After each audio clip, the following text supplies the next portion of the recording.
વિસ્તારમાં આવેલી લક્ષ્મીનારાયણ ઇન્ડસ્ટ્રીઝમાં ગેરકાયદેસર બાંધકામ વખતે સ્લેબ અને છજ્જુ તૂટી પડતા મજૂરના મોતની ઘટના બન્યા બાદ સુરત મહાનગરપાલિકા સફાળી જાગી ગઈ છે. ઘોડા છૂટી ગયા બાદ તબેલાને તાળા મારવા જેવો ઘાટ મહાનગરપાલિકાની કામગીરી સામે આવી ગઈ છે. ઉધના લક્ષ્મીનારાયણ ઇન્ડસ્ટ્રીઝમાં ગેરકાયદેસર બનતા કારખાનું ડેમોલિશન કરવાની કાર્યવાહી શરૂ થઈ. પ્લોટ નંબર 86, 87, 88 3 દિવસ પહેલા સ્લેબ ધરાશયી થવાની ઘટના ઘટી. કારખાનાનું બાંધકામ ચાલતું હતું, જેમાં મજૂરનું ઘટનાસ્થળ પર મોત પણ થયું.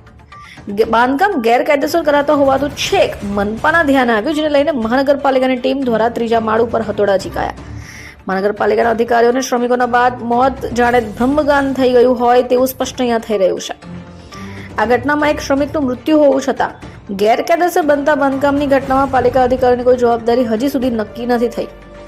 ઉધના પોલીસ દ્વારા તાત્કાલિક મનુષ્યવધનો ગુનો નોંધાયો. તે અંતર્ગત પોલીસ દ્વારા બેદરકારી દાખવા બદલ કારખાનાના માલિક અને બાંધકામનું કામ કરનાર કોન્ટ્રાક્ટરની પણ ધરપકડ થઈ છે.